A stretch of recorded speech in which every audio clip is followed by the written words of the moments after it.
चलिए प्यारे बच्चों, सर्किल पॉइंट यूट्यूब चैनल पर आप सबों का स्वागत है। मैं एम चक्रवर्ती आप सभी विद्यार्थियों का एक बार स्वागत करता हूं। और हम लोग इतिहास के टॉपिक में आज दूसरा क्लास देख रहे हैं गवर्नर जनरल का। गवर्नर जनरल का ये दूसरा क्लास है।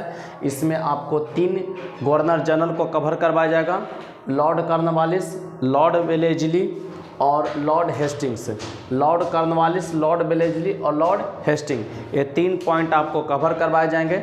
ये तीनों में चलिए सबसे पहले हम लोग लॉर्ड कॉर्नवालिस को देख लेते हैं। तो लॉर्ड कॉर्नवालिस का जो शासन था वो 1786 से लेकर 1793 ईस्वी तक रहा।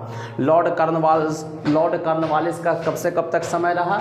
1786 से 1793 ईस्वी में। हालांकि 1805 में दोबारा ये बना, लेकिन इसकी मृत्यु हो गया था तो पद समाप्त हो गया था। 1805 में दोबारा बना था लेकिन ये मर गया था।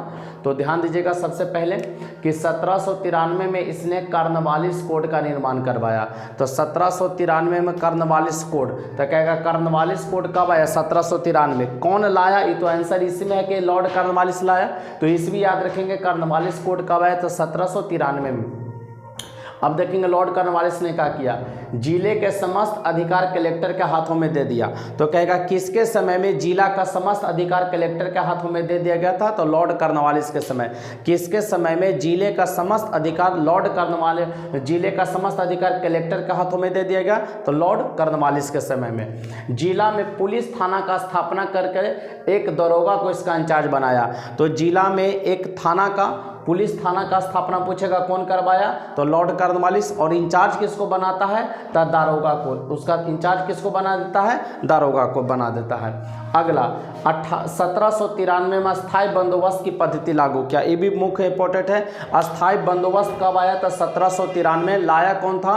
तो लॉर्ड कॉर्नवालिस। स्थायी बंदोबस्त कौन लाया? लॉर्ड कॉर्नवालिस लाया 1793 में। 1793 में अस्थायी बंदोबस्त का योजना पूछेगा कौन बनाया है? तो जॉन शोर। अस्थायी बंदोबस्त का योजना कौन बनाता है? तो जॉन शोर। अस्थायी बंदोबस्त लागू कौन करवाता है? तो लॉर्ड कॉर्नवालिस 1793 में। 1793 में भारत में नागरिक सेवा का जनक माना जाता है। भारत में नागरिक सेवा का जनक किसे माना जाएगा? Lord Cornwallis. तो ये जितने भी काम थे किनके थे? लॉर्ड कॉर्नवालिस के। फिर से ध्यान दीजिएगा, भारत में नागरिक सेवा का जनक किसे कहेंगे? Lord Cornwallis.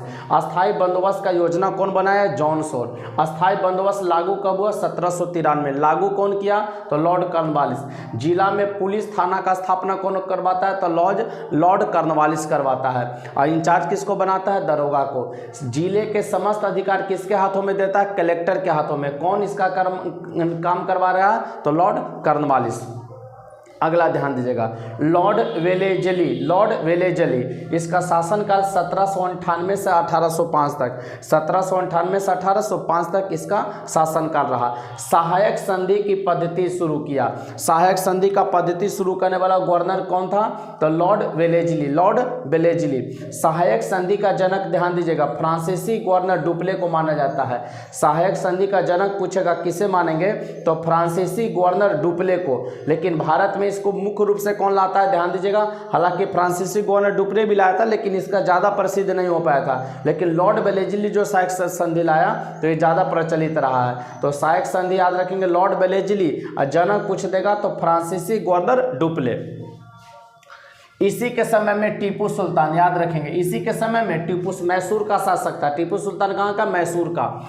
चौथे आंग्ल युद्ध, चौथे आंग्ल मैसूर युद्ध, चौथे आंग्ल मैसूर युद्ध में 1799 ईस्वी में मारा गया। तो टीपू सुल्तान कब मारा गया? 1799 में। किस युद्ध में? तो चौथे आंग्ल मैसूर युद्ध। आंग्ल मतलब अंग्रेज, आंग्ल मतलब अंग्रेज। 1800 ईस्वी में फोर्ट विलियम कॉलेज का स्थापना किया कौन? तो लॉर्ड वेलेस्ली। 1800 ईस्वी में फोर्ट विलियम कॉलेज का स्थापना कौन करता? Lord Wellesley. लॉर्ड वेलेस्ली ने स्वयं को बंगाल का शेर कहता था। ध्यान दीजिएगा, कहेगा कौन गवर्नर जनरल अपने को स्वयं को बंगाल का शेर कहता था? तो लॉर्ड वेलेस्ली। कौन है जो अपने को स्वयं को बंगाल का शेर कहा करता था? Lord Wellesley. नोट करके एक पॉइंट, 1806 में बेलोर में सिपाही विद्रोह हुआ। 1806 में बेलोर में सिपाही विद्रोह हुआ। किसके समय में? में? तो जॉर्ज वार्लो के समय में। किसके समय में? जॉर्ज वार्लो।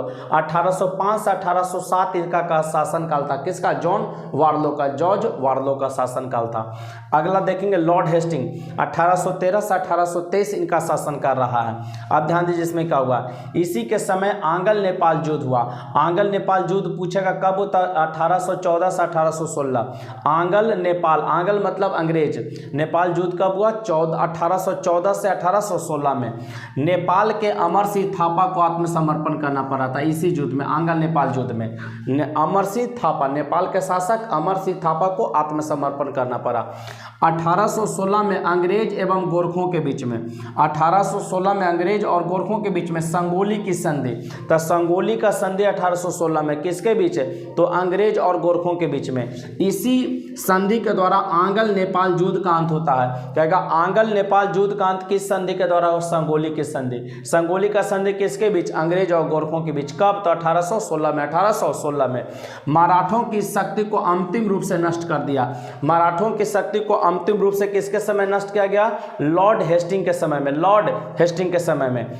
इसी के समय में पिंडारियों का दमन किया गया। पिंडारी एक प्रकार के जाति थे जिसका दमन कर देता है लॉर्ड हेस्टिंग। इसी के समय में 1822 ईस्वी में, 1822 ईस्वी में काश्तकारी अधिनियम लागू किया।